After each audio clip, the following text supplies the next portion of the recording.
Salut, bienvenue sur Lifestylers pour la vidéo la plus impossible techniquement à arriver à caler. Bordel. Bref, aujourd'hui je suis pas tout seul. Aujourd'hui on va parler d'un truc qui est super important d'après moi pour obtenir de bien meilleurs résultats sur le web, mais pas que sur le web d'ailleurs, parce que ça fonctionne vraiment sur tout. C'est les bases, les choses à apprendre en premier pour augmenter nos résultats, que ce soit en termes de trafic, de vente, de ce que tu veux. Mais finalement, c'est des choses qui fonctionnent quels que soient les domaines. Tu vas voir ça. Pour en parler, je suis avec Padawan Damien. Salut Padawan Damien. Salut Greg.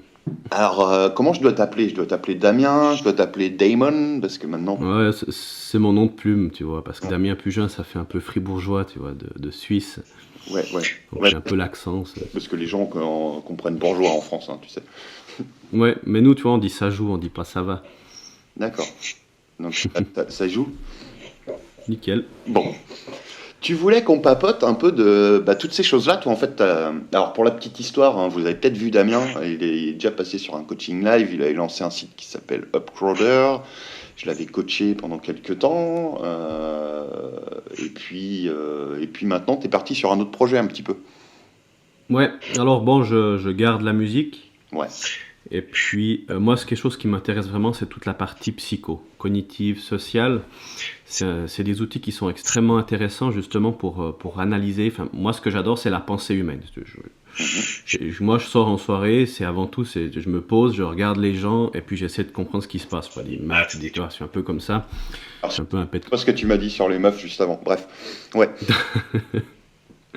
Et puis, ouais, bah justement, c'est ça. Et on a tendance à chercher des astuces, des méthodes. Ouais, c'est très bien, mais il y a quelque chose de plus important, c'est l'attitude. Le problème, c'est que on a toujours tendance à regarder à l'extérieur pour avoir des résultats plutôt qu'à l'intérieur. Donc souvent, ça va être plus facile de vendre des méthodes à quelqu'un qu'un moyen de changer. Mhm. Mais la réalité, c'est que les résultats, tu vois, par exemple, des gens comme Arnold Schwarzenegger, tout ce qui touche, ça se transforme en or. Pourtant, tu vois, le mec, il a fait gouverneur, il a fait bodybuilder, il a monté plein de choses, il a fait des films. C'est des domaines qui sont quand même relativement différents, tu vois. Pourtant, il a quand même pas passablement de résultats dans tous ces domaines. C'est parce que justement, il a une attitude avec des compétences fondamentales.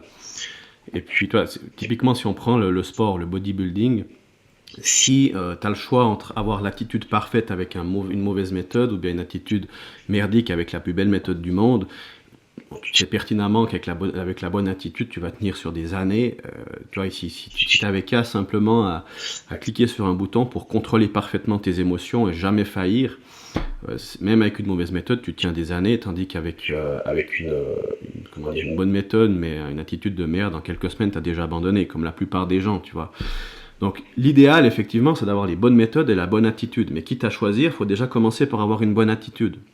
Donc pour avoir une bonne attitude, c'est pas un talent, c'est pas un don, c'est quelque chose qui se développe, c'est quelque chose qui s'apprend comment justement en comprenant son mode de pensée. Tu vois, et là où ça rejoint le marketing aussi, c'est que la première chose à savoir en marketing, c'est que tu dois comprendre la pensée des gens. Et pour comprendre la pensée des gens, pour faire preuve d'empathie, il faut déjà commencer par te comprendre toi-même. En marketing, en vente, on veut faire monter le désir pour vendre un produit, un service.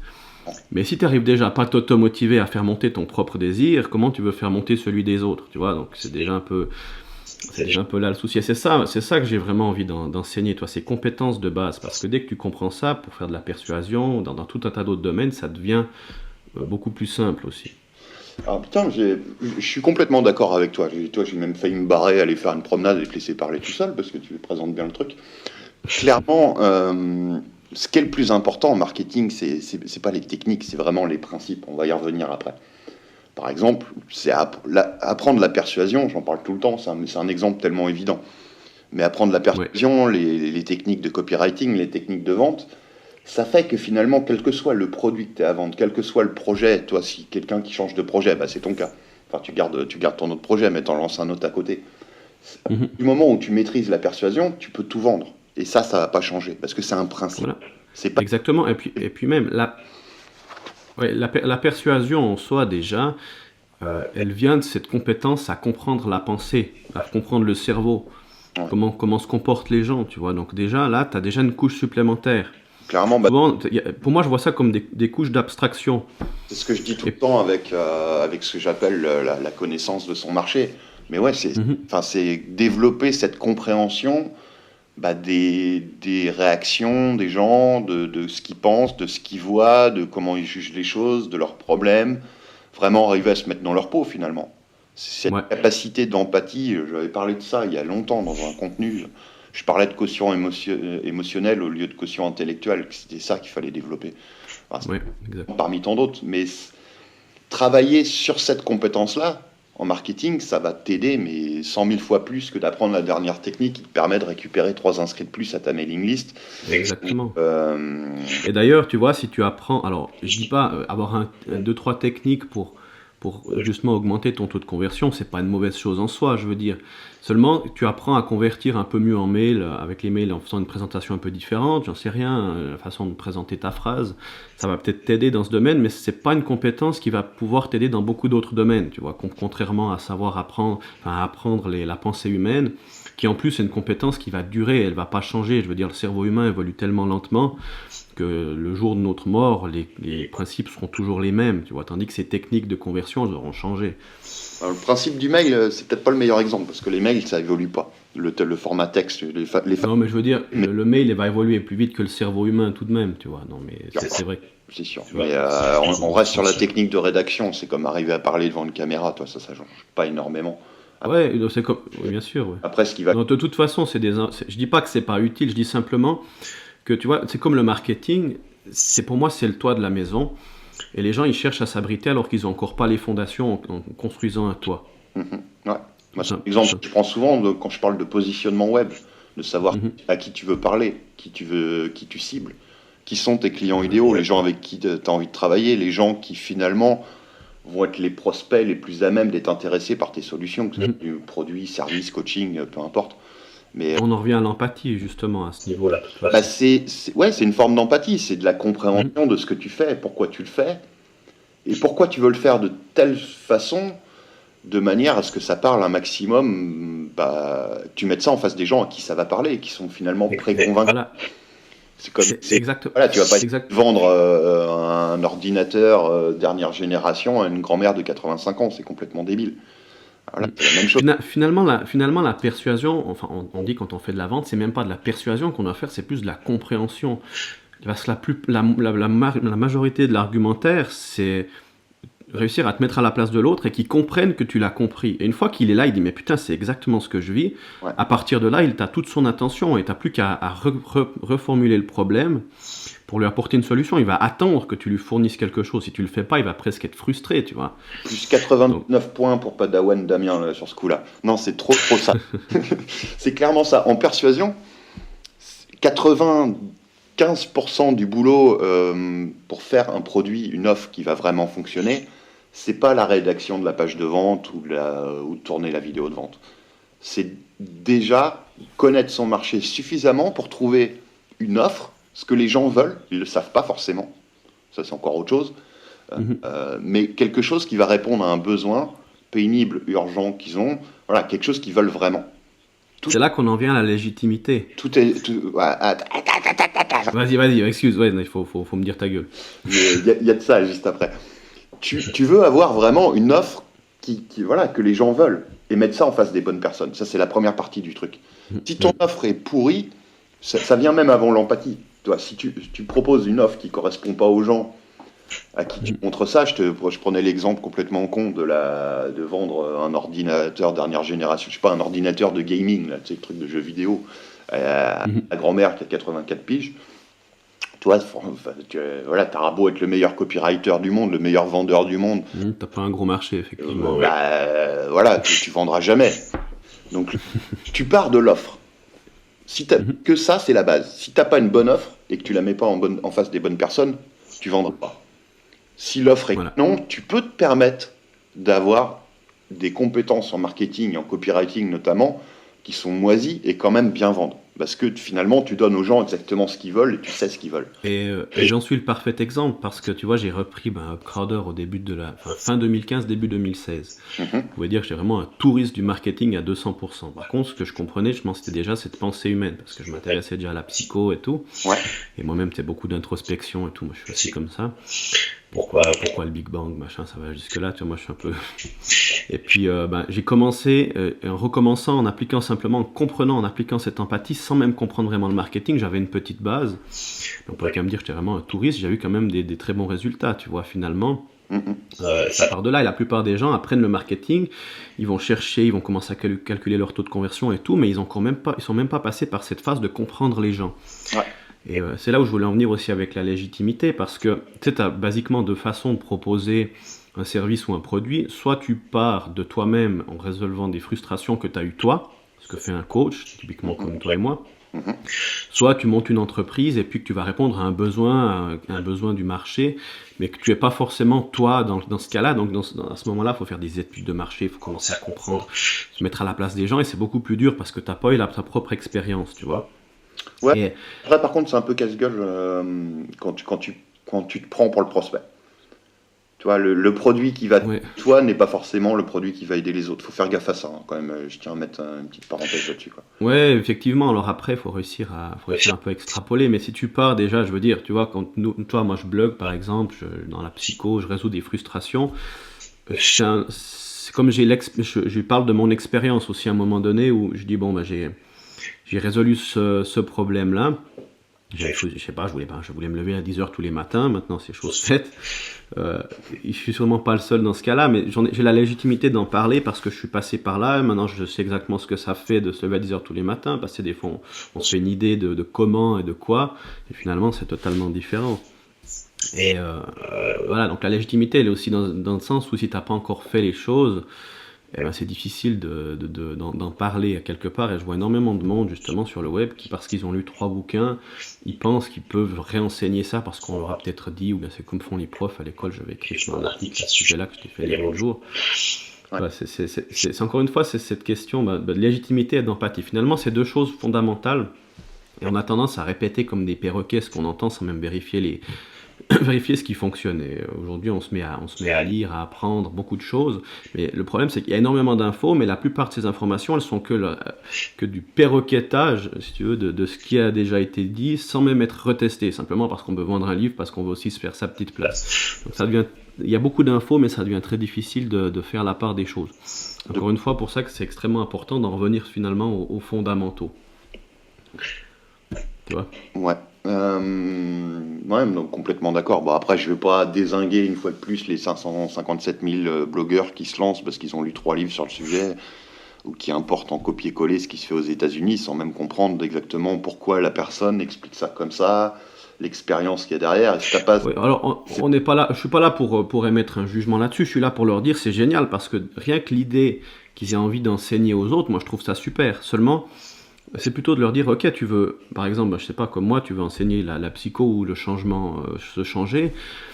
Si tu commences déjà, au lieu de chercher des articles, quoi écrire, en cherchant dans des bouquins des choses à recopier, si tu commençais plutôt à te dire, bon, ben voilà, moi ça c'est quelque chose que j'ai mis en place, j'appelle ça les obsessions fractionnées. Ça veut dire que tu te concentres sur une frustration pendant un temps donné, genre 30 jours, 60 jours. Tu te dis, bon, moi j'ai ces problèmes-là, je sais pas, par exemple, moi, mon souci maintenant, c'est de perdre un peu de poids. Ma frustration, c'est que je suis un peu trop gros, donc je voudrais sécher, je voudrais prendre du muscle, mais j'arrive pas à faire du sport correctement, j'arrive pas à tenir comment dire correctement mes habitudes, donc c'est une question d'attitude. J'ai du mal à manger sainement, donc comment résoudre ça de manière efficace? Et je commence à me renseigner sur le sujet. Et je lis quelques livres, des possibilités de comment attaquer le problème, jusqu'à trouver une solution. Je teste jusqu'à ce que je trouve quelque chose qui fonctionne. Et je répète ça, une fois que j'ai résolu le problème, je passe au problème suivant, la frustration suivante. Mais au lieu de résoudre un problème global, je résous des mini-problèmes, mois par mois, comme ça. Et puis je trouve des solutions, et ces solutions-là, je peux les enseigner. Au lieu d'aller directement chercher dans les livres ou quoi que ce soit, je vais d'abord chercher sur moi une solution pour moi, parce que je mets d'abord, la charité bien ordonnée commence toujours par soi-même.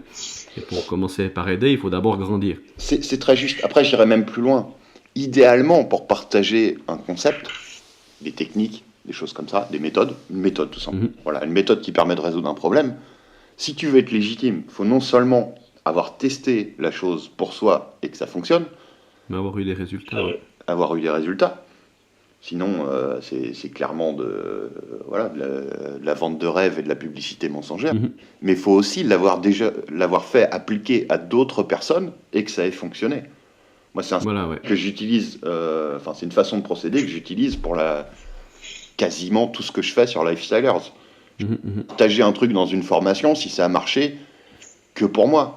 Ou si ça, voilà, ça serait complètement, ça serait vendre un truc qui fonctionne pas. Pour moi. Ouais, il y a. Le Et d'ailleurs, marketing, bon, je prends l'exemple du marketing, un petit taquet dans la tête de tous mes pseudo-concurrents en passant. Voilà, bref, une fois de plus. Mais c'est que la plupart des gens, ils te vendent un truc qu'ils ont même pas testé sur eux-mêmes. Mhm. Ils vont te le pêcher, toi, mais enfin, je dis marketing parce que c'est mon domaine. Toi, tu t'y intéresses à fond, et puis les gens qui regardent cette vidéo sur Lifestylers aussi. Mais c'est pareil dans plein de thématiques. Les gens se retrouvent à vendre un truc qu'ils n'ont même pas testé sur eux-mêmes, ou au mieux qu'ils ont testé juste sur leur propre site, si on parle de marketing. Et ils te le vendent comme une solution universelle. Bah non, Ouais. c'est pas parce que ça fonctionne pour toi que ça va fonctionner pour quelqu'un d'autre. On est tous différents. Et moi, j'appelle ça la pédagogie, tu vois. Ouais, après, j'avoue que c'est difficile d'expliquer les choses de façon à ce que tout le monde puisse être capable d'appliquer une méthode que tu vends. Moi, il y a des formations que je vends, font un niveau de prérequis en marketing, en compréhension du truc, pour pouvoir l'appliquer, sinon on n'aura pas de résultat.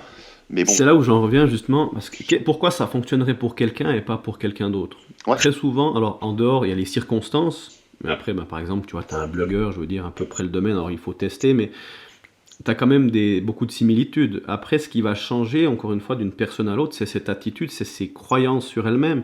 Parce que finalement, le plus gros blocage entre ton désir et puis le résultat, c'est même pas tellement, encore une fois, la méthode ou quoi que ce soit, c'est cette capacité à avoir la conviction que c'est possible. tout à fait. Parce que finalement, dès que tu sais, des fois, on se fait des montagnes d'un truc, on peut obtenir sa liberté financière, on s'en fait une montagne, pendant des années, moi je m'en suis fait une montagne, et puis finalement j'arrive à ça, puis je me dis, ah bon, c'était juste ça finalement, et puis maintenant je vois des gens qui partent, qui voyagent avec très peu, et puis ça va très bien, finalement, moi tu vois, je suis quelqu'un d'assez casanier de base, je me dis, c'est aussi facile que ça, puis pendant des années, je me suis, tu vois, t'as une petite déprime qui s'installe quand tu arrives à atteindre un objectif, en te rendant compte que finalement, c'était pas si difficile que ça, parce que c'est simplement qu'il fallait revoir un peu ta psyché, enfin, voir le problème sous un autre angle. Tu vois, Bon, une manière de réussir, hein, d'ailleurs. Mais c'est bon, d'inverser un petit peu le problème et de se dire, tiens, moi je veux obtenir tel objectif, et d'essayer de faire un exercice de brainstorming tout con, et de noter des dizaines et des dizaines d'idées, même si elles sont complètement débiles et farfelues. Dire, tiens, pour atteindre tel objectif, je sais pas si c'est un truc financier avec le web, par exemple, pour gagner 10 000 euros par mois, qu'est-ce que je peux faire? Tu vois, tu te fais une montagne, si tu te dis, tiens, je veux gagner, aujourd'hui, je gagne 1 000 euros, par exemple, ou 2 000 euros, j'en sais rien, et je veux gagner 10 000. Comment je fais pour passer de 1 000 ou 2 000 à 10 000? La question, si tu te la poses comme ça, tu te fais une montagne du truc. Si tu te poses des questions qui sont traduisible, ou un mot comme ça, on va l'inventer au pire, voilà, que tu peux migrer sous forme de micro-action. Qu'est-ce que je peux faire pour récupérer 2 ventes de plus aujourd'hui? Qu'est-ce que je peux faire pour récupérer un client en coaching qui va me payer 300 euros par mois ou 500 euros par mois? Après, ça peut justement se transformer en ces obsessions fractionnées. Comme je dis, tu fais brique par brique. Ouais. Et des briques que tu peux répéter une fois que tu comprends quelque chose. Je sais plus qui disait ça. Le succès, c'est trouver quelque chose qui marche et le répéter à l'infini. Au final, tu vois. Ouais, bah c'est créer un système, hein, globalement. Un système au sens truc chiant. Enfin, pour moi, hein, parce que moi je déteste tout ce qui est routine. Je pense que ceux qui minimum le connaissent, enfin le savent. Mais c'est tout simplement, voilà, la régularité joue beaucoup. Si tu trouves un moyen de faire une vente de plus, qui peut être aussi bêtement qu'en envoyant un email par jour à ta liste et un truc marrant en mode infotainment et en faisant une offre à la fin, bah, tu te rends compte que toi, tu peux créer une vente de plus, puis 2 ventes. Bah, après, tu te dis, ok, comment je peux transformer ces 2 ventes-là en 4 ventes? Bah, globalement, c'est relativement simple. Il me suffit juste d'avoir 2 fois plus d'inscrits Ouais. à ma mailing list, mais des inscrits aussi ciblés, aussi intéressés, aussi qualifiés. Donc là, tu te poses la question, comment je peux... Après, moi, je me pose 2 questions de plus aussi après. À ce sujet-là. Vas-y, Euh, commence je par me demande, alors, par exemple, gagner 10 000 euros de plus. première Tu, sur tu re- tu reformules la question, c'est Ouais. quelle compétence je peux développer qui va m'aider à faire ça, mais qui peut aussi m'aider dans d'autres domaines et qui soit une compétence qui soit le plus impérissable possible. Ouais. Parce que tu peux finalement, il y a plusieurs façons de le faire, tu vois. Et ça pourrait être, encore une fois, en améliorant ton marketing, mais aussi en améliorant ton empathie, en améliorant ta capacité à comprendre les gens, Ouais. en apprenant à faire de la persuasion. Et finalement, si tu apprends la persuasion, ça va avoir un bien plus gros impact sur toute ta vie en général que si tu apprends justement à mieux rédiger des mails. Je dis pas que c'est pas utile, je dis simplement que souvent on commence à l'envers. Encore une fois, on commence par bâtir le toit. Le toit, il est important parce que des fondations sans le toit, ben bon, t'as la douche gratuite, mais à part ça, tu vois. Et puis la deuxième question que je me pose. Ouais. Allez. La deuxième question, je finis juste. La deuxième question que je me pose, c'est ok, il y a cette façon de faire, mais aussi qu'est-ce que ça va me coûter en termes de temps, en termes d'effort. Parce qu'on peut faire encore une fois plein de choses, on peut tout faire, mais on peut pas tout faire. Oui. Il y a aussi cette partie, moi tu vois, moi je suis pas mal dans le lifestyle, ben, d'ailleurs tu vois, ton nom de site aussi de blog le porte très bien. C'est que finalement, le marketing, c'est un outil pour aussi s'extraire de la vie, d'une autre vie, pour bâtir la vie qu'on veut, tu vois. Et si tu te poses pas les questions, tu peux faire 1 million de choses pour gagner ta vie, mais ça sert à quoi de quitter un job que t'aimes pas pour refaire à nouveau des choses que t'aimes pas? Typiquement, certains adoreront faire de l'écriture mail alors qu'ils le fassent, même si on dit qu'aujourd'hui la vidéo ça marche mieux, mais si t'aimes pas la vidéo, que t'adores écrire, écris, fais du copywriting, je veux dire, tu vois. La question elle est aussi là, qu'est-ce que tu as envie de faire au final? On a tendance à l'oublier au profit de l'argent, mais souvent c'est un mauvais calcul. C'est aussi une question que je me pose. Qu'est-ce que j'ai envie de faire? Qu'est-ce que j'ai pas envie de faire? Ok, ça marche mieux, soi-disant selon les statistiques, mais pour moi, ça revient à la question du programme de body par exemple. Est-ce que tu veux la meilleure méthode ou est-ce que tu veux une méthode qui te convienne pour pouvoir tenir sur la longueur, pour pouvoir te faire plaisir? Tu vois, Padawan, toi qui nous regarde chez nous, enfin qui doit regarder Damien, parce que moi, mon enregistrement d'écran, il a sauté il y a une demi-heure, donc en gros, tu dois voir que Damien puis d'illustre. Mais Ok. tu vois ce que ça donne quand tu as 2 personnes qui fusent un peu dans leur tête, qui parlent ensemble? C'est le bordel. Donc je vais essayer de restructurer un peu ça. Ouais, moi je suis assez doué pour foutre le bordel. Ouais, moi aussi, mais bon, là, en l'occurrence, quelle idée à la con j'ai eu de t'inviter, tiens. Non, on va essayer de restructurer ça un peu. Je reviens à un truc que je voulais développer tout à l'heure déjà. La première grosse partie, je disais que 95% du boulot pour vendre, je vais juste finir là-dessus parce que c'est tellement important, ça peut vraiment aider les gens qui nous regardent. 95% du travail, finalement, quand on crée un produit, donc c'est de créer une bonne offre. J'ai expliqué ça. Et finalement, on est parti sur autre chose après. Si tu n'as pas une bonne offre, voilà, tu peux faire n'importe quoi, être le meilleur marketeur, le meilleur copywriter du monde, le meilleur vendeur, le meilleur tout ce que tu veux. Si tu n'as pas une bonne offre qui correspond à ce que ton audience veut ou peut vouloir, tu vas rien vendre. Alors qu'à contrario, tu peux être une quiche en marketing. Si ton offre elle est sur mesure et qu'elle correspond à ce que tout le monde veut dans ton audience cible, on est toujours sur la même chose, tu vas super bien vendre. Tu vendrais mieux si tu étais un bon copywriter, mais tu vas toujours vendre beaucoup plus que dans le premier cas. Ouais. Ça, c'est la partie où on part de l'offre. Après, c'est là où intervient, pour arriver aux 95% du boulot, la compréhension de son marché. La compréhension de son marché, elle aide pour trouver l'offre déjà. Mais la compréhension de son marché, bon, déjà, ça te permet de trouver l'offre, de te dire, tiens, voilà, les gens, ils ont par exemple, lu des contenus sur ceci, ils savent déjà ça, et du coup, leur problème aujourd'hui, il est là. Je me rends compte que sur mon marché, le problème que une grosse partie des gens a, c'est ce truc-là. Boum, là, tu as une idée d'offre. Tu as une idée de produit, d'accompagnement, de ce que tu veux, quelque chose que tu peux vendre qui va vraiment les aider, parce que tu remarques ça. Mais après, c'est effectivement cette connaissance de son marché que tu vas pouvoir traduire tu vas déjà pouvoir acquérir grâce à de la psychologie, à de l'empathie, à de l'observation, à de la communication en discutant avec les gens qui s'intéressent à ta thématique finalement, qui peuvent avoir ces problèmes-là, qui sont dans ces phases-là, qui cherchent à résoudre tel problème obtenir tel ou tel résultat. C'est à ce moment-là, finalement, que tout ça te donne toutes les infos nécessaires. Je pourrais développer sur les moyens pendant des plombes, mais j'en parle assez régulièrement, donc je vais essayer de faire court. Mais toutes ces choses-là te permettent finalement de connaître suffisamment bien ton marché pour ensuite passer aux 5%. Les 5% d'après seulement. 95% du boulot, il est là. À partir du moment où tu sais exactement quelles sont les choses qui saoulent ton audience, ce qui les fait vibrer, les désirs profonds. Tu parlais à un moment que finalement, ce qu'on veut, c'est pas forcément les 10 000 euros ou les je sais pas combien à la fin du mois. Non, c'est le lifestyle qu'il y a derrière, le mode de vie. La liberté, voilà. Ça, c'est ce que j'appelle, moi, les résultats, enfin, les motivations, enfin, je suis pas le seul à appeler ça comme ça, mais Profonde, oui. ouais, les motivations profondes de son marché, les motivations cachées. Ça, c'est un truc hyper important à comprendre. Parce que du coup, tu peux jouer dessus aussi pour vendre tes produits et pour aider les gens.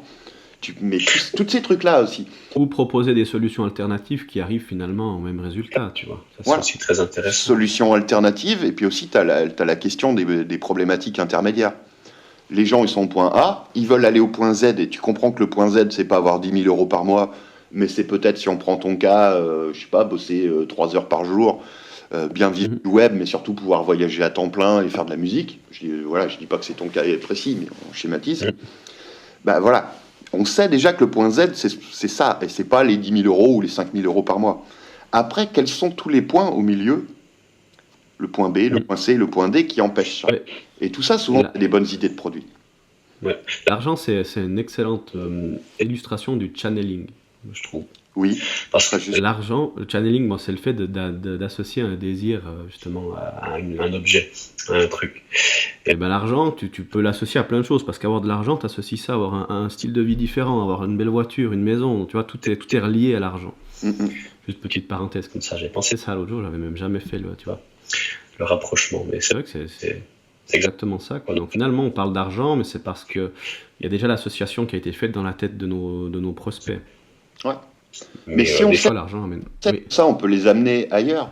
Si exactement. si on est conscient de quelles sont leurs motivations profondes, les vraies motivations, qui comprennent pas forcément eux-mêmes. Des exemples que je prends souvent, t'as cette histoire sur le marketing, enfin vivre du web, mais finalement ce qu'on recherche. Parce que si tu donnes au choix, si tu donnes, je sais pas, si je te propose de gagner 10 000 euros par mois sur le web en faisant tes projets actuels, qui t'éclatent certes, mais et à côté de ça, je te donne le choix avec un billet loto gagnant, et t'as plus besoin de travailler toute ta vie, tu vas prendre le billet de loto, comme tout le monde. Finalement. Je sais pas. Honnêtement, moi, personnellement, ouais, non, je vois exactement ce que tu veux dire. Mais Par contre, aujourd'hui, je reconnais. Tout le monde Peut-être, je pense. Ça n'empêche pas de continuer à faire des trucs pour le plaisir, quoi. Voilà, ouais, bon, ça, de ce point de vue-là, tout tout à fait. Tout le monde prend le billet de loto. Bien sûr, bien sûr. Mais On cherche de toute façon la facilité, et puis d'ailleurs, après, bon, c'est une très bonne astuce aussi, mais voilà, on part en cacahuète dans tous les sens. Hein. Si vous arrivez à nous suivre, bravo les gens. je peux, avant que tu partes, dans une direction, j'avais un truc à rajouter, justement, quand on cherche un produit ou un service, on a tendance à chercher à l'extérieur, en lisant, en apprenant, en allant regarder à gauche, à droite. Je dis pas que c'est une mauvaise chose, moi je le fais d'ailleurs très régulièrement, énormément, mais finalement la meilleure source qu'on a, c'est surtout si on enseigne justement par rapport à son expérience, c'est de commencer par écouter la petite voix qu'il y a dans ta tête, tu sais, parce que on a des peurs, on a des blocages, on a plein de choses, et le fait d'écouter pourquoi on a peur, pourquoi on n'ose pas aborder cette fille, pourquoi on fait pas ses ventes, pourquoi on se démotive, pourquoi on n'arrive pas à aller au sport, etc. Si tu écoutes ta petite voix, elle te donne finalement toutes les raisons profondes de pourquoi tu le fais pas. Ouais. Donc si tu réussis par comprendre ça et résoudre le problème, trouver une solution, il y a forte chance que cette solution elle puisse intéresser, donc du moment que ça soit dans le domaine que tu enseignes, qu'elle puisse intéresser ton audience. Parce que dès que tu comprends, dès que tu comprends ce que cette petite voix te dit, justement, tu te mets dans la majorité des cas des gens qui te suivent, tu vois, en grande partie. Après, ça va peut-être dépendre de Non, mais mais en faisant ça, tu vois, j'ai envie d'insister quand même là-dessus. C'est hyper juste ce que tu dis. Mais c'est une première partie du travail. Oui, bien sûr. Après, il y a toute la partie pédagogie, parce que ça va marcher pour l'un et pas pour l'autre. Ouais. Parce que toi, tu auras ces blocages, mais tu auras déjà des bonnes croyances sur d'autres sujets, alors que la personne en face de toi, sur le même sujet, elle aura d'autres blocages que toi. Alors finalement, la solution... Voilà. C'est là que je voulais insister. Tout à fait ça. C'est que Ouais, bien sûr. écoute ta voix intérieure à toi, ça t'aide à résoudre tes propres problèmes et tu peux savoir exactement quelles sont les causes. Généralement, des trucs qu'on n'a pas envie d'affronter. Et Voilà. après, tu as une bonne base. Ensuite, tu vas commencer à enseigner et à ce moment-là, tu te rendras compte de tes clients, tes élèves, qu'est-ce qu'ils subissent comme problème que tu n'avais pas pensé. À ce moment-là, tu viens compléter ta bibliothèque, si tu veux, ton processus que tu leur enseignes avec leur expérience. Mais ça, c'est la deuxième partie. Si tu commences par ça, je ne sais pas dans quelle direction commencer à marcher, tu vois. C'est bien, c'est que tu fais les questions et les réponses, c'est génial. Je suis en vacances aujourd'hui. Non, mais oui, le principe, c'est de se poser les questions pour soi, mais très vite transposer ça, et je reviens toujours à cette foutue connaissance de son marché. Mais voilà, savoir ce qui se passe, quelle est la petite voix intérieure. J'avoue que c'est difficile. Quelle est la petite voix intérieure qui bloque les gens? Si tu la comprends, si tu comprends ça, que tu arrives à déceler ce truc-là, et c'est là où la psychologie et l'empathie sont hyper importantes, mais tu arrives à les comprendre mieux qu'eux-mêmes. Et ça, c'est une grosse leçon, je pense, pour beaucoup. Finalement, c'est parler à leur petite voix, tu vois. Attends, là, je vais au bout. Ouais, c'est bon, je te laisse. Pardon, je suis malhonnête. En fait. Si tu arrives à comprendre ça, tu es capable, derrière, de montrer aux gens leur problème, c'est pas ce qu'ils croient. C'est ce qu'on appelle les fausses solutions en copywriting, dans les scripts de vidéos de vente ou de pages de vente, mais que leur problème, c'est pas celui-là, c'est pas A, mais c'est B, c'est autre chose. Voilà. Et donc, En psychologie, on appelle ça le reframing, exactement. le cadrage. Ouais, en copywriting aussi, on appelle ça le reframing, enfin ça vient de la psychologie, tout ça. Mais quand tu reframes comme ça, tu peux le faire dans des contenus gratuits. Tu peux le faire en début d'argumentaire de vente. Tu montres aux gens que leur problème, c'est pas ça, c'est ça. Et à la fin, ce qui se passe, c'est qu'ils disent, si c'est bien fait, si ça fait sens, j'appelle ça prouver par l'évidence. C'est que tu arrives au stade où les gens ils se disent, ah ouais, c'est pas con, il a raison. Effectivement, mon problème, j'ai toujours cru que c'était ça, mais en fait, c'est ça. T'arrives au stade là déjà, où les gens se disent, oh, putain, ce gars-là ou cette nana-là, elle a su trouver les mots pour expliquer un problème que j'ai depuis longtemps, sur lesquels j'arrivais jamais à mettre le doigt dessus, à mettre des mots dessus. Putain, cette personne-là, elle est capable elle me comprend mieux que moi-même. Alors tout ça, c'est inconscient, bien évidemment, dans le cerveau du prospect, de la personne qui regarde nos vidéos ou qui nous lit. Mais si on arrive à faire ça, et ça, on le fait grâce à toute cette histoire de connaissance de marché et de psychologie des gens dont on a parlé juste avant, à partir de là, et c'est comme tout le reste, tout ce qui est copywriting, tout ce qui est vente, ça devient facile. Ça coule derrière. Parce que finalement, tu sais exactement tout ce qui se passe dans la tête des gens. Tu sais ce qu'ils pensent. Tu sais qu'ils pensent certaines choses, mais alors qu'en fait, c'est une erreur parce qu'il leur manque certaines données. Toi, tu leur donnes ces données-là pour reframer la façon dont ils pensent, dont ils devraient penser pour arriver à résoudre leurs problèmes.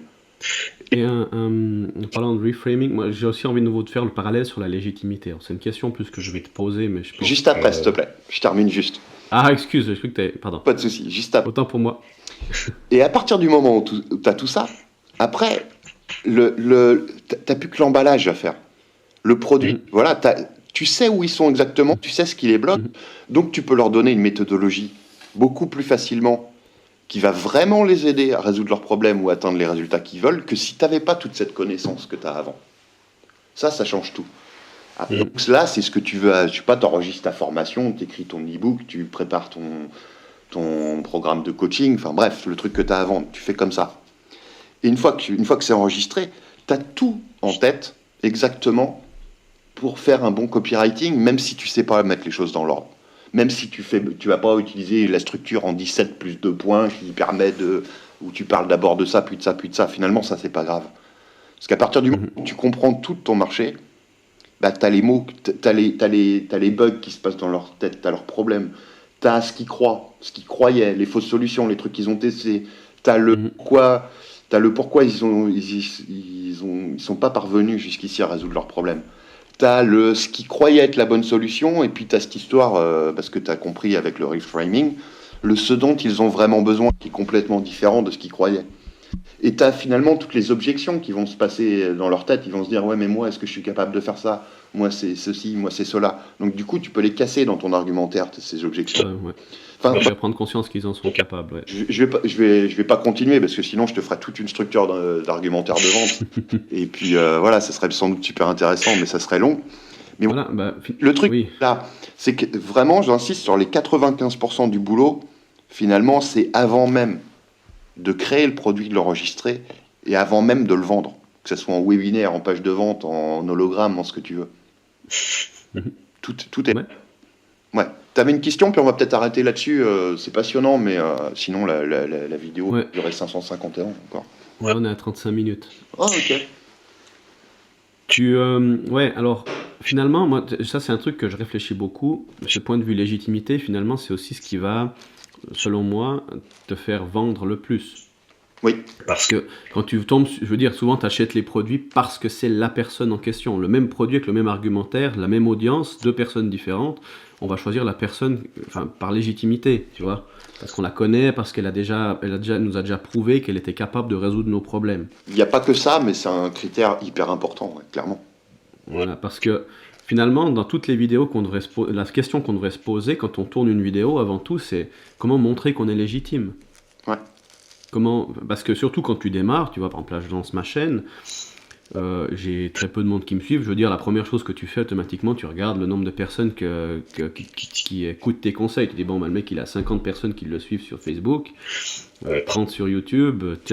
Voilà, déjà là ça te met pas en confiance. Tu dis, bon, bah, il est tout récent et tout. Heureusement, je suis de plus en plus convaincu que les meilleurs contenus sont. Enfin, les meilleurs contenus, les personnes qui apportent le plus de valeur n'ont pas les plus grosses audiences. Si tout le monde avait bon goût, ça se saurait. Non, mais c'est con à dire, mais Ouais. les rares personnes en France que je trouve qui font des bons contenus, quelle que soit la thématique, hein, je parle pas que de web marketing du tout, c'est clairement pas les personnes ayant le plus d'audience. Clairement pas. Bah après tu t'adresses à du tout venant, quoi, tout simplement. Bah ouais, tu fais des trucs grand public ou du mode copier-coller de ce qu'on disait en intro, voilà, des trucs. Voilà, tu chopes des infos dans 3 bouquins ou tu traduis en français quasiment, parce que beaucoup font ça, une formation que tu trouves aux États-Unis ou les conseils que tu trouves. Enfin, bref, il y a plein de raisons qui expliquent ça. Mais ouais, t'as la légitimité. Mais la légitimité, juste pour rebondir sur ce que tu disais, Là, tu m'as dit qu'il y a quelque chose de plus important, enfin pas plus important, mais il n'y avait pas que ça. il n'y a pas que ça, ouais. Mais déjà, la légitimité, tu la prouves. Je pars plus du principe que ce qui vend le mieux, c'est quand tu as déjà prouvé ta légitimité sans même chercher à la montrer. Je m'explique. Si tu te dis, tiens, je vais lancer un produit, une formation sur tel sujet, et tu te dis, tiens, comment je peux être légitime sur le bidule, tu auras quand même nettement moins de résultats que si tu vends quelque chose sur lequel tu es déjà légitime parce que tu le fais tout le temps et ton audience le voit. Je vais te donner un exemple tout con qui illustre carrément ça. Ouais, ça se construit tout au long des vidéos. Et là, on enregistre ça toute fin 2016, mais ça sera publié en 2017, parce qu'on vit toujours dans le futur intérieur, avec ces histoires d'interview et de web et de machin. L'an dernier, la formation que j'ai le moins vendue, c'est un truc, bon, je l'avais sorti au mois d'août, ce qui n'est pas le meilleur mois, mais c'était un truc sur remplir ses webinaires. C'est ce qui a le moins vendu de toutes mes formations. Pourtant, c'est quelque chose... Voilà, pour moi, il y a de la légitimité. Les conseils que je donne, je sais qu'ils fonctionnent mieux que... Enfin, voilà, tant pis si ça paraît arrogant, je m'en fous complètement. Que ces conseils-là, pour quelqu'un qui vend par webinaire, ça va l'aider plus que n'importe quelle formation en France sur le sujet. Parce que c'est des techniques que j'ai testées pour mes clients dont je me charge du marketing et pour mes clients en coaching. Et puis, il y a des trucs qui sont adaptés d'autres stratégies marketing. Mais le truc, même en précisant ça dans mon argumentaire de vente, parce que forcément, je le sais, l'objection, je la vois arriver grosse comme une maison quand je me dis que je vais sortir cette formation-là. Même en ayant tout ça, c'est quand même la formation qui a le moins vendu de mon année 2016. J'en sors une tous les mois. À côté de ça, des choses que je vais faire sur... J'ai lancé Emailing 3.0, par exemple, sur le fait de rédiger des mailings divertissants, qui vendent, etc., etc., tout le monde me voit rédiger et il suffit de me suivre ne serait-ce que plus de 2 semaines pour savoir que mes mailings, voilà, a priori, ils sont pas trop dégueux, que c'est une de mes spécialisations. Pareil sur une formation que j'ai fait sur le copywriting et la persuasion, c'est super bien vendu. Parce que ça fait 2-3 ans que voilà, je suis positionné comme, et j'en parle tout le temps, enfin, de façon tellement régulière, et même si je vendais rien avant sur le sujet, tu vois, t'es légitime. Bon, là, je prends l'exemple. Ouais, et puis tu attires aussi les gens qui s'intéressent à ça, donc tu as déjà l'audience qui qualifie. Bah oui, mais finalement, tu t'auto-vends le truc tout seul, quoi. Voilà. Bah ouais, il suffirait de dire salut, je m'appelle Greg, j'ai fait une formation copywriting complète, elle est là, tu peux la télécharger. Honnêtement, tiens, je vais te donner un exemple. On va préciser pour les gens, là, on est le 29, j'ai toujours pas enregistré ma formation du mois, qui doit sortir, tout début de mois. À chaque fois, je sors en tout début de mois, donc là, il va y avoir le nouvel an ce week-end, là. Ça va sortir la semaine prochaine, donc finalement, je vais enregistrer ça, là, aujourd'hui et demain, après cette petite discussion. Je comptais faire un truc sur de la rédaction hypnotique. Apprendre aux gens, finalement, à écrire pour que les gens lisent jusqu'au bout, pour qu'ils ne soient pas découragés par un pâté de texte, etc., pour les rendre accros à tout ce que tu peux écrire, mais pas uniquement pour les mailings. Tu vois, ça peut être pour n'importe quoi, que tu utilises du texte. De la vidéo, du moment que tu as un script, quoi. Voilà, arriver à rédiger de façon à ce que les gens soient pas... Que même les gens qui n'aiment pas lire, ils aillent jusqu'au bout de tes textes. Et donc, si tu fais du mailing ou des pages de vente, du coup, ils aillent jusqu'au bouton d'achat, ce qui est quand même hyper important en marketing. Voilà. Bon, bref, je vais pas développer... Mais finalement, les gens qui me suivent depuis un moment, voilà, s'ils me suivent depuis un moment, c'est obligé, vu les pâtés de texte que je leur envoie, notamment depuis que j'envoie un mail par jour, mais même avant, qu'ils aiment ma façon de rédiger. Enfin, c'est le cas de au moins 90% des gens qui me suivent.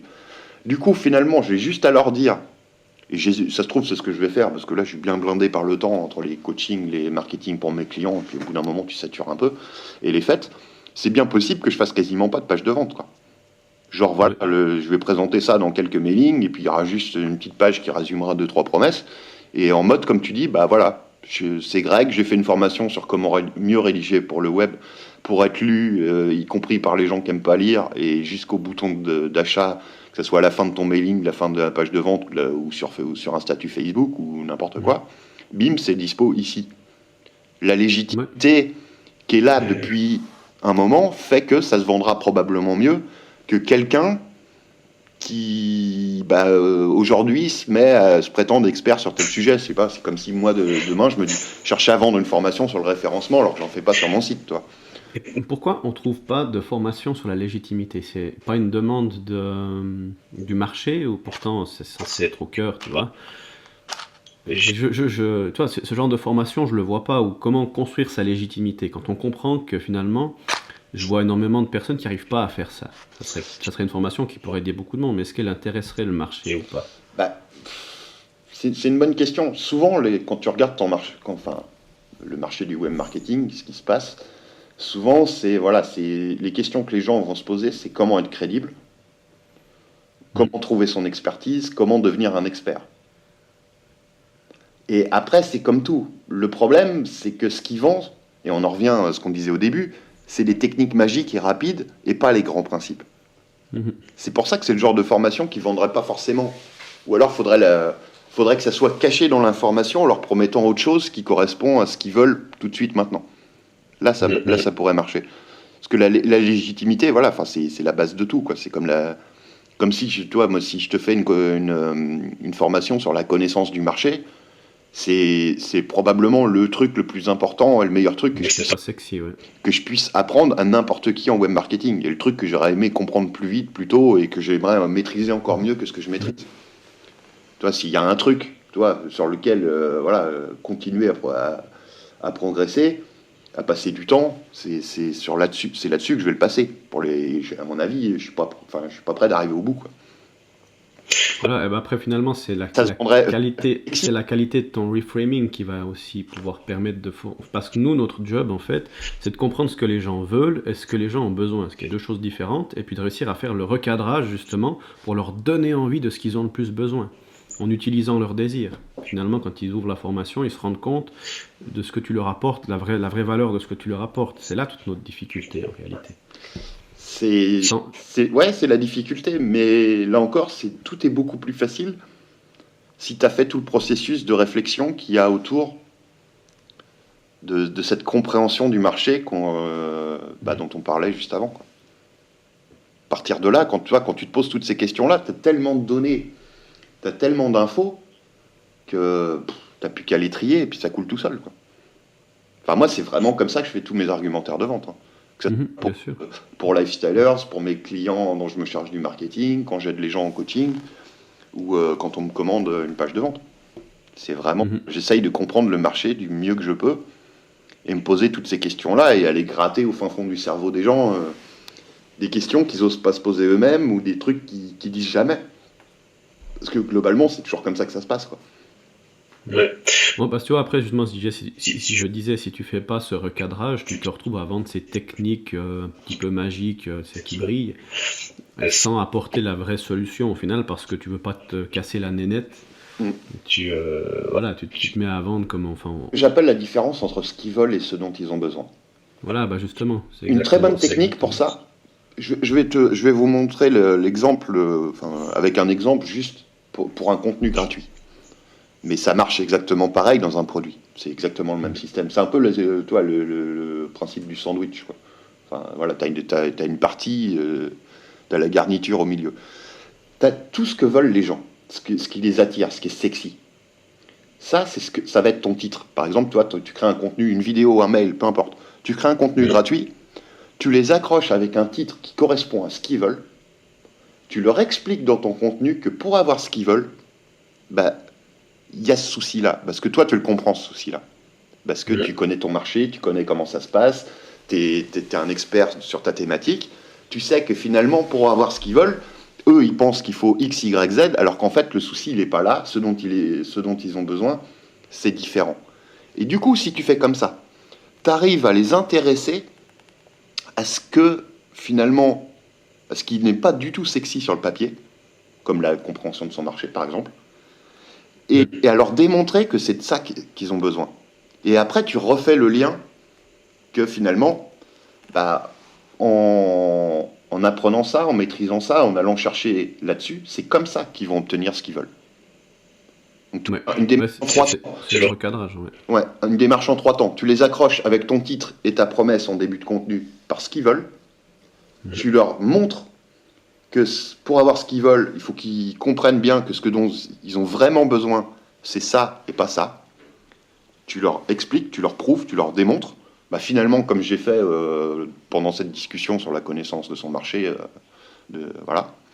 Et à la fin, bah, tu leur remontres que ça leur permet d'avoir ce qu'ils veulent, et beaucoup plus facilement. Toi, pour conclure. Et puis tu peux leur donner après voilà, un simple lien pour aller plus loin, quoi. Et dans un produit, c'est pareil. Tu intitules ton produit en fonction de ce qu'ils veulent, sauf que ta méthodologie, bah, elle inclut les trucs dont ils ont besoin.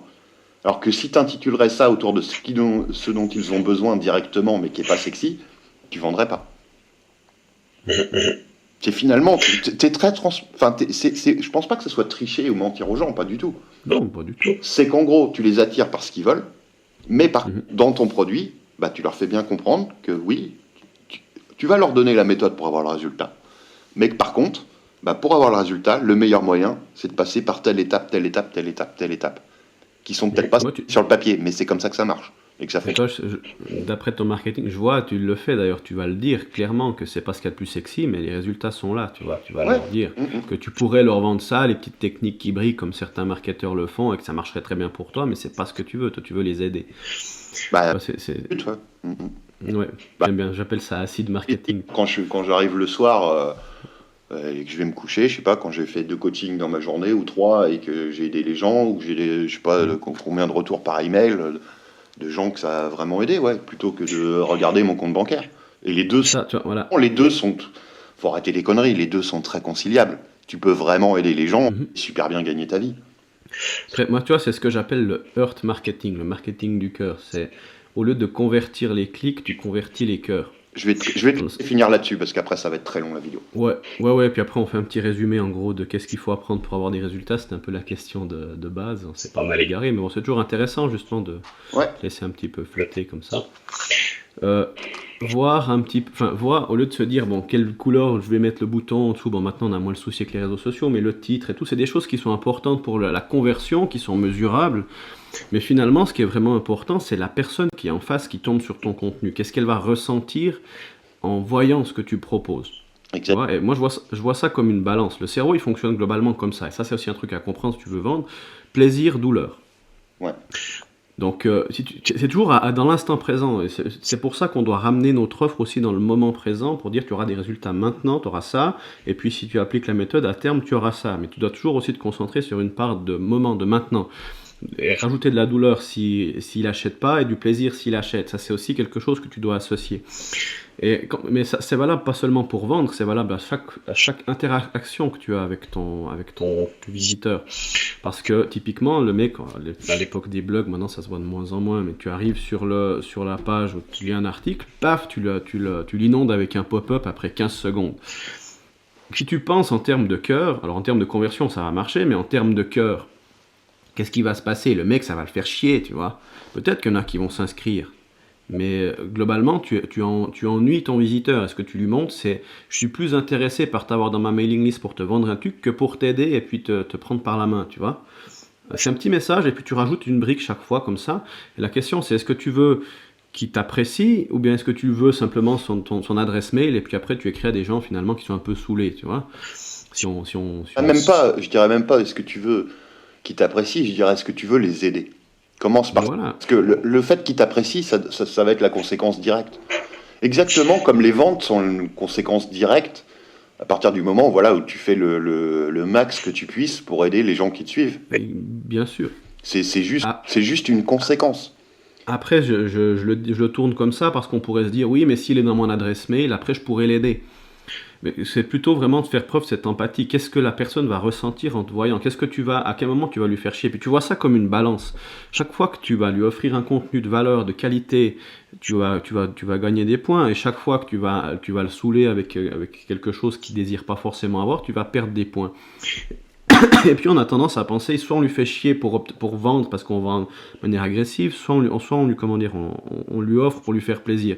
Mais si à la place on se reposait la question, comment faire les deux de manière à ajouter un maximum de plaisir et un minimum de douleur, ou que la douleur elle soit justement ciblée pour que ça soit douloureux de pas travailler avec nous. Enfin, je sais pas si tu vois ce que je veux dire.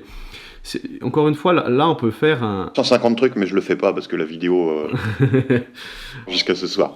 Ouais, on peut faire justement un parallèle avec la séduction, par exemple. C'est pour ça que le marketing négatif, moi j'adore ça, parce que on met exactement en avant la pensée de l'être humain.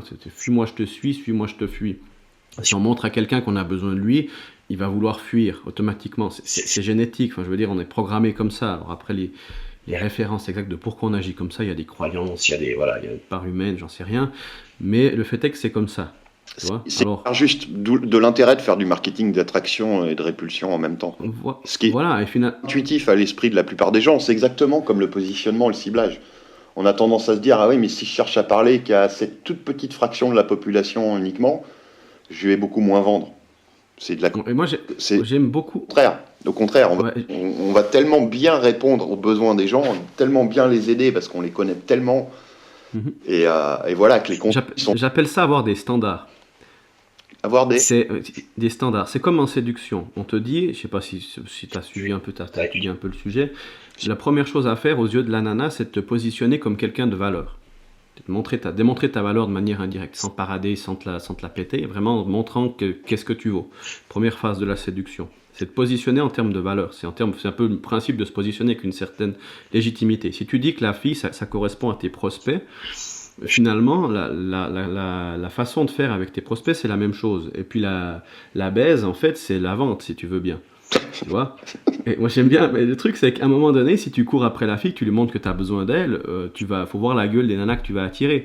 Et puis la même chose, avec quel genre de fille tu vas draguer, quel genre de prospect tu veux, quelle qualité, c'est ça ton standard à quelque part. Si tu te fixes un standard en disant je veux travailler qu'avec tel type de personne, ce genre-là j'en veux pas, tu vas aussi attirer naturellement ces gens-là, comme quand tu attires les filles qui sont dans tes standards. Si tu n'as pas de standard, tu vas te retrouver avec, je sais pas qui au lit, tu vois, Georgette la camionneuse, mais finalement tu te réveilles le matin, tu te dis voilà. Et puis la même chose, la fille aussi, elle doit apprendre à te connaître un minimum. Si elle couche avec toi alors qu'elle te connaît pas, le matin elle se réveille, elle se sent un peu sale, suivant comment elle va se barrer, elle va plus vouloir avoir rien à faire avec toi. Un prospect, c'est la même chose. Il faut qu'il puisse te connaître, qu'il connaisse qu'il se sent compris et puis que ce que tu vas lui proposer, ça va fonctionner. On peut faire des parallèles comme ça, je trouve extrêmement intéressant. Ouais, non. La séduction, moi je m'y intéresse de temps en temps, mais c'est comme beaucoup de thématiques connexes, parce que ça permet de mieux comprendre la psychologie des gens. Voilà, c'est ça, on en revient à cette pensée humaine finalement. Et c'est probablement la thématique la plus proche du web marketing qui soit, même plus que le dev perso, toi. Bien sûr, ouais. Bon, C'est pour ça que justement, on en revient à cette. très, très- Ouais, voilà, exactement, on en revient à la question finale. Qu'est-ce qu'il faut apprendre pour avoir des résultats? Eh ben, il faut comprendre la pensée. Finalement, c'est avoir, comme te faire un guide de comment ton cerveau fonctionne et comment le cerveau des gens fonctionne. tu Comprendre la pensée. bien le clic vers ton site. Je vous Ah bah voilà. invite à regarder le travail de Damien si vous avez aimé ce qu'il dit, parce que c'est vrai que enfin, il y a beaucoup de trucs pertinents. Beaucoup, beaucoup de trucs pertinents. C'est pour ça Merci. que j'ai l'invité aujourd'hui. Après, pour mes standards, moi, le problème, c'est que ouais, j'ai mon standard, c'est Scarlett Johansson minimum. Donc, bon, bref, ça va être un long débat, donc on va pas parler de ça. Euh, mais ouais, enfin, le plus gros conseil que je peux donner, moi, je crois que je vais donner tout au long de ce petit entretien, même s'il est parti en live et dans tous les sens. Mais je pense qu'il y a pas mal de pépites quand même. Hein, n'hésitez pas, si vous arrivez à écouter le truc, n'hésitez pas à vous le réécouter. Mais Ouais, mais t'as des prospects qui comprennent, des clients qui comprennent vraiment ça. Justement, t'as des hauts standards, toi, en termes de marketeur. C'est pour ça que je parlais de ça. T'as pas le tout venant. T'as vraiment les gens qui nous écoutent, c'est des gens de qualité. C'est pour ça que je suis aussi très content de pouvoir partager avec toi aujourd'hui, parce que je sais que je m'adresse vraiment à la crème de la crème du web sur le domaine du marketing, quoi. ah, je sais pas, c'est mignon, c'est mignon tout plein. J'ai pas cette prétention, mais je fais en sorte, Bah, je le dis pour toi. je fais en sorte effectivement de cibler uniquement des gens qui s'intéressent au truc depuis un moment, quoi. Et qui, alors après, t'as des gens qui font plusieurs millions d'euros de chiffre d'affaires par an. Après, t'as des gens qui débutent et qui vont lancer leur premier truc. Et puis au milieu, t'as beaucoup de gens qui vivent de leur truc pas mal et qui cherchent à augmenter. En gros, c'est ça mon audience sur Lifestylers. Hein. Ouais, ouais. Mais au moins, il y a voilà, ils sont passés chez les monsieur X tut, et monsieur Y tut, pour apprendre les bases, et puis ils veulent aller un petit peu plus loin, quoi. Globalement, c'est comme ça que, enfin, mon avatar client, il se retrouve comme ça. Mais ouais, Ouais. les loulous, les padawans, connaissance de votre marché, bordel. Psychologie, empathie, réfléchir. L'attitude. Parce que finalement, voilà, encore une fois, c'est réussir à se faire plaisir, la passion, la discipline. Mais la discipline, c'est de la passion, en fait, à quelque part, tu sais. Et voilà, la plupart des gens vont abandonner avant d'avoir des résultats. Et finalement, même si tu as les bonnes techniques. Des conseils pour la route, mais après on arrête. Hein. Ouais. Mais ouais, enfin, tu parlais de schéma un peu, enfin, sur quoi se spécialiser. Enfin, la spécialisation, c'est hyper important. Comment progresser, quelles sont les choses à apprendre pour réussir. Déjà, à mon avis, il faut partir de ce qui nous intéresse. Et aussi de Oui. pourquoi on est bon naturellement. Moi, Et d'ailleurs, j'ai la chance souvent, on est bon. d'être plutôt bon pour écrire. J'ai toujours été bon pour écrire. Après, ça veut pas dire du tout que je suis un copywriter né. J'ai complètement changé ma façon d'écrire entre à l'époque où je devais faire des rédactions et des dissertations en collège et au lycée, et maintenant. J'ai désappris pour mieux apprendre, mais je savais à peu près écrire à la base. Et j'aimais ça. Je m'intéresse aux gens de base. Donc forcément, ça aide pour le marketing. Je pense, toi, si toi, t'es plus à l'aise, qui nous écoute, je sais pas, sur tel ou tel truc, bah, ça va être beaucoup plus facile pour toi de maîtriser la chose. Tu vas te passionner pour le truc, tu vas t'y intéresser. Et donc, Et on se passionne souvent où on a des facilités. ouais. De toute façon, c'est toujours plus facile. Mhm. Que ça soit une question de facilité, d'intérêt, de passion, de machin, voilà. Jouer sur ses points forts. Enfin, on dit souvent que c'est plus facile de jouer sur ses points forts qu'essayer d'améliorer une de ses faiblesses, mais c'est clairement ça. Moi, tout le truc où je suis mauvais, c'est simple, j'y touche pas. Ouais. Le site, il Mais est... déjà parce que ça te saoule, certainement. voilà, c'est des trucs, c'est pas grave, ça m'empêche pas que ça vende très bien, et que les gens qui aiment ma personnalité et les trucs que je raconte, voilà, ils suivent, ils accrochent, et puis et ainsi de suite, quoi. Ouais. Je vais pas rebondir, je voulais parler d'ergonomie du cerveau encore, mais on va peut-être s'arrêter là. Je vais donner la référence. C'est justement, chaque personne va avoir ses talents parce qu'il utilise son cerveau de façon différente. Comme par exemple, il y a des mathématiciens, le meilleur mathématicien au monde, il peut faire une racine au niveau 52, je crois, j'ai plus un truc de tête, en 3 secondes. Okay. Parce qu'il utilise son cerveau différemment. Il n'est pas plus intelligent, mais il utilise son cerveau différemment. Je vais simplement donner la référence pour ceux que ça intéresse, parce qu'on va s'arrêter là. Yes. En français, il s'appelle Idriss Aberkan. Il parle de ça. Ouais, d'accord. IDRI2S. Espace ABERKANE. Ouais. Idriss Aberkan. C'est vraiment très intéressant ce qu'il dit. Ouais, il partage des bons trucs. Ouais. Tu connais? Ouais, un petit peu. Ouais, alors moi, je suis à fond là-dedans, j'adore. Là, tu dis ça. C'est vraiment très intéressant. Et c'est vrai que des fois, le cerveau est assez complexe et on peut l'utiliser. très comment dire, flexible, on peut vraiment l'utiliser de 1000 façons et souvent on n'utilise pas la meilleure façon disponible. Il explique comment recadrer en fait tes compétences avec une autre partie du cerveau. Je trouve ça vraiment très intéressant. Pas mal. Je veux pas m'étendre là-dessus parce que sinon j'en ai encore pour une demi-heure. C'est fini. Qu'un mot, 4 lettres, amen. Ouais, et Dieu, super. Dieu sait que je suis croyant. Un peu comme moi. Merci bien d'être passé. Ouais. Merci à toi, Greg, c'est toujours un plaisir. Et puis, moi j'ai fait du coaching, donc j'ai fait pas mal de coaching avec Greg, je vous le recommande chaudement. Donc il m'a pas payé pour dire ça, hein, pas du tout. Non. Vraiment c'est un plaisir. Et puis au-delà de ça, il m'invite en vacances avec lui, donc je regarde si je peux aller faire un saut. Je t'ai pas invité en vacances, hein, mais tu m'as dit de te joindre à toi. Moi c'est la même chose. Oui, non mais oui. Tu es venu à partager un bout de ma route pour je ne sais encore où. Voilà, exactement.